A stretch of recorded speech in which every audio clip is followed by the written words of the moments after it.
मैं क्या कह रहा हूँ, जब भी मैं और फादर या ब्रदर हम साथ बैठते हैं। अच्छा, ब्रदर को थोड़ा सा न्यूज़ व्यूज़ से ज़्यादा उनका अटैचमेंट नहीं है। Okay okay okay. फादर का सिस्टम ये होता है कि जब भी मैं दिन में क्लासेस से पढ़ा के शाम को जाता हूँ, दिन में आज हुआ क्या है भारत की राजनीति में वर्ल्ड पॉलिटिक्स में क्या हुआ है, शाम को जाते मेरे साथ डिबेट होती है। डन डन अच्छा, कई बार तो मम्मा कह भी देती है कि आया है, कम से कम खाना तो खा लेने। तो अरे कि नहीं, इसके सब्जेक्ट की बात बता रहा हूँ मैं। तो सर ये पॉलिटी वाला वहीं से तो शुरू नहीं हुआ वो चीजें? नहीं सर, देखो पॉलिटी के बारे में बताना चाहूँगा, ठीक है।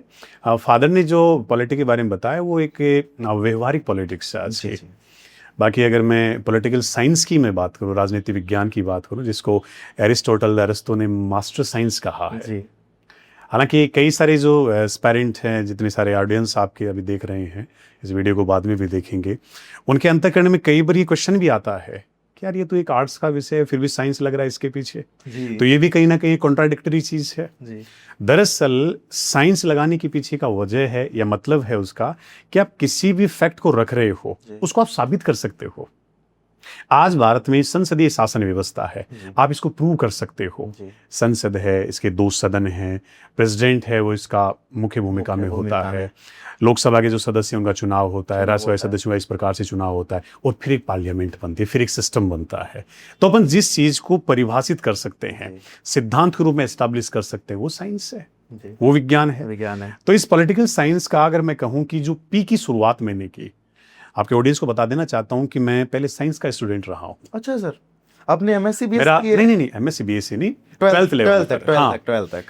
फिर मैंने पहली बार पॉलिटिकल साइंस का जो पी है, वो मेरे गुरुदेव हैं, आज वो खुद भी स्कूल व्याख्याता हैं, अभी शायद वाइस प्रिंसिपल हो गए वो, उनसे मेरी बातचीत होती रहती है। मदन लाल जी बाजिया उनका नाम है। ओके, उनसे पहली बार मैंने पॉलिटिकल साइंस पढ़ी, राजनीति विज्ञान पढ़ी। ठीक है ठीक है। मेरे टाउन से लगभग 5-7 किलोमीटर उनका घर है, और आज भी बड़ी अच्छी बॉन्डिंग है उनके साथ है मेरी। ओके पहली बार उनसे सीखा था कि संसद क्या होती है, राष्ट्रपति क्या होता है, प्रधानमंत्री क्या होता है, कैसे ये सारी चीज़ें मैनेज होती हैं, वो सब कुछ उनके माध्यम से सीखा।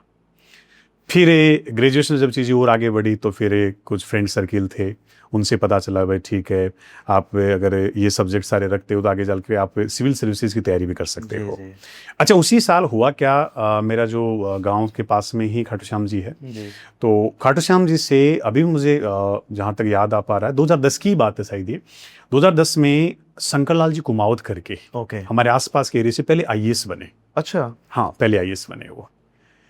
उनको देखा, उनका ओरा देखा, आसपास के लोगों में उनके प्रति अट्रैक्शन देखा, तो लगा कि यार नौकरी तो यही है, बाकी तो सारी फालतू की चीज़ें हैं।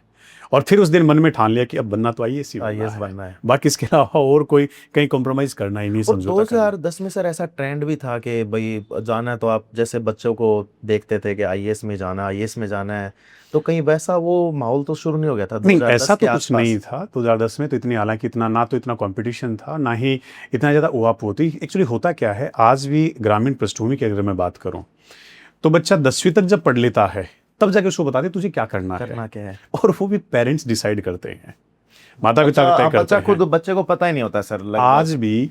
और मेरा व्यक्तिगत रूप से ये मानना है, ना केवल एक शिक्षक बल्कि एक विद्यार्थी होने के नाते मेरा मानना है कि बच्चे को कभी भी, एक तो आप ऐसे प्रेशराइज मत करो। मैं मेरा खुद का बताता हूँ, जी सर। मेरी शायद कभी साइंस पढ़ने की इच्छा थी ही नहीं। ठीक है। मेरे कजन थे, उनका साइंस में इंटरेस्ट था, फादर को लगा इसको भी दिलवा देते हैं साथ में। और आपने साइंस ले उसके 2 साल पहले हमारे गांव से एक लड़का आईआईटी में सेलेक्ट हुआ था। ओके। पता चला कि करोड़ों के पैकेज होते हैं, लाखों के पैकेज होते हैं। चलो भाई छोरा, तू भी ले ले, तू भी ले ले। तू भी साइंस ले ले, और तू भी आईआईटी बन जाना। हाँ, अब वो चीज़ें बाद में रियलाइज हुई ना कि थोपने से कभी कोई भी चीज़ें उतनी पॉजिटिव नहीं हो पॉजिटिव सकती, नहीं होती। और किसी भी कंडीशन में नहीं हो सकती। बाद में जाके वो चीज़ें समझ में आई। तो आज भी मैं आपके ऑडियंस के माध्यम से बताना चाहता हूँ कि कोई भी पेरेंट अपने बच्चे को प्रेशराइज ना करे। पहले एक बार बच्चे से पूछ तो ले, पूछ ले वो आखिर वो क्या चाहता है, उसके दिमाग में ये बात है भी कि नहीं है। और देखो, एक बात मैं आपका ध्यान आकर्षित करना चाहूँगा, मैं ये नहीं कह रहा कि पढ़ाई नहीं करनी चाहिए, मैं ये भी नहीं कह रहा आपको कि आपको सरकारी नौकरी की तैयारी नहीं करनी चाहिए, लेकिन मैं इतना कहना चाह रहा हूँ कि सरकारी नौकरी ही अंतिम ऑब्जेक्ट नहीं है। जी सर। आज हर पेरेंट्स को लगता है कि मेरा बच्चा बस गवर्नमेंट जॉब लग जाए, हाँ, मेरे सातों जन्म के पाप धुल जाएंगे धुल अपने आप, जाएंगे। और मेरा जीवन सफल हो जाएगा। तो आज सर, इतने बड़े देश में स्पेशली अपन लगभग 150 करोड़ की आबादी में रह रहे हैं। बिल्कुल है सर। और 150 करोड़ की आबादी में अगर हर बच्चा, हर माँ बाप ये सोच लेगा कि मुझे तो सरकारी नौकरी चाहिए, पॉसिबल ही नहीं है सर। इतने सारे रिसोर्सेज अपने स्टेट के पास है ही नहीं, वो इतने सारे लोगों को नौकरी दे पाएगा। नौकरी दे पाएगा। पॉलिटिकल साइंस का जो अगला मेरा आधार रहा, फिर मैंने यूपीएससी मेंस के लिए मेरा जो ऑप्शनल सब्जेक्ट है ठीक वो भी पॉलिटिकल साइंस चूज किया। ओके। ग्रेजुएशन में मेरे पॉलिटिकल साइंस रहा, पोस्ट ग्रेजुएशन में मेरे पॉलिटिकल साइंस रहा। फिर उस समय उन दिनों की अगर मैं बात करूं तो यूपीएससी की कोचिंग की ज़्यादा व्यवस्थाएं जयपुर में नहीं हुआ करती थी। जी। आज तो जयपुर तो हब बन गया। वो चाहे आईएएस की बात करूं, चाहे आरएस की बात करूं, या फिर तमाम जितने सारे खाटू श्याम competitive जैसे exams। सीकर उस टाइम इतना डेवलप था पढ़ाई के मामले में? नहीं, सीकर नहीं, सीकर पिछले 5 से 7 साल में। कोटा ही जाना पड़ता था जो। हाँ, इंजीनियरिंग के लिए है ना? वहीं जाना पड़ता था। नीट की तैयारी करनी है या आपको पर्टिकुलर आईआईटी के लिए अगर आपको तैयारी करनी है। बाकी मेरा ठीक है, वहाँ से वो ऑब्जेक्ट हट गया, मैंने आर्ट्स हाँ, ले ली। बिल्कुल। और फिर मैं अब चलते हैं पर सिविल सर्विसेज की तैयारी के अब लिए। दिल्ली से की होगी। जयपुर आया पहले। अच्छा, जयपुर। जयपुर फिर कुछ फ्रेंड से डिस्कशन हुआ तो पता चला कि यार आईएएस का तो कोई उतना बड़ा नाम है ही नहीं। तो फिर एक मेरे फ्रेंड के साथ मैं मूव ऑन कर गया दिल्ली के लिए। ओके आज मेरे वो फ्रेंड हैं, वो राजस्थान तहसीलदार सेवा में है। Okay okay. शायद आप तो कभी नहीं मिले होंगे, अभी शायद वो गंगानगर या हनुमानगढ़ पोस्टेड है। अच्छा। अभी पिछले दिनों कजन ब्रदर की शादी थी तो उसमें आया भी था वो। हमारा डिस्कशन होता रहता है इस मुद्दों को लेकर। फिर जब पता लगा कि यार अपने को तो यूपीएससी मेंस में पॉलिटिकल साइंस रखना है, ठीक है। तो फिर मैं सरस्वती आईएएस गया, दिल्ली मुखर्जी नगर। ठीक है। राजेश मिश्रा जी, सर भी अगर इस वीडियो कल को देखेंगे तो मैं एक बात कहना चाहूँगा कि आज मेरे व्यक्तित्व में जो शालीनता है, जी सर। स्टूडेंट्स के प्रति जो कर्मठता है, और वो नहीं कहते क्या कि स्टूडेंट अगर आपसे कुछ पूछे तो आप उसको स्टूडेंट समझ कर जवाब मत दो। जी। उसमें एक भावी आईएएस देखो आप, उसमें भावी आरएस देखो आप, उसमें एक शिक्षक देखो आप, फिर वो ऑटोमेटिक आपको उस प्रकार का रिस्पॉन्स देगा। अच्छा, एक बार तो मैंने सर से जाके पूछ भी लिया इस मामले में। अच्छा, राजेश हाँ, मिश्रा सर। राजेश मिश्रा सर से। ओके। सर दीपक जी, मैं आपको बताना चाहूँगा कि आज तक इतने सारे टीचर से मैं मिला हूँ, लेकिन अपने स्टूडेंट्स के प्रति जितनी सकारात्मकता, जितनी आत्मीयता और जितनी पॉजिटिविटी उन सर की है, शायद आज तक, हो सकता है, खैर मैं इस माध्यम से किसी का अपमान नहीं करना चाहूँगा मैं, लेकिन मुझे जो रियलाइज हुआ उनके प्रति जो मेरी आत्मीयता रही, शायद नहीं रही वाकई में। मतलब जब भी कोई स्टूडेंट उनसे क्वेश्चन पूछता, बड़ी तारतम्य के साथ जवाब देते, वो बड़े कॉन्फिडेंस के साथ जवाब देते। एक दिन मैं ऑफिस चला गया और ऑफिस जाके उनसे पूछ बैठा कि मैं, सर आप कैसे एक एक स्टूडेंट से इतना पॉजिटिवली और इतना पोलाइटली बात कर पाते हैं? मैंने कहा कि यार महेंद्र, मैं इनमें मेरा स्टूडेंट नहीं देख रहा, मैं इनको भावी आईएएस आईपीएस अधिकारी देख रहा हूँ मैं। ओके। और कल को अगर मान लीजिए ये लोग सेलेक्ट होते हैं, जी जी। आज ठीक है मैं इनको डरा धमका के बिठा दूंगा, मैं भाई मेरी संस्था मेरे हिसाब से कैसे भी कर लूंगा मैं, हाँ। लेकिन 5 साल बाद मैं इनसे नजर कैसे मिला पाऊंगा?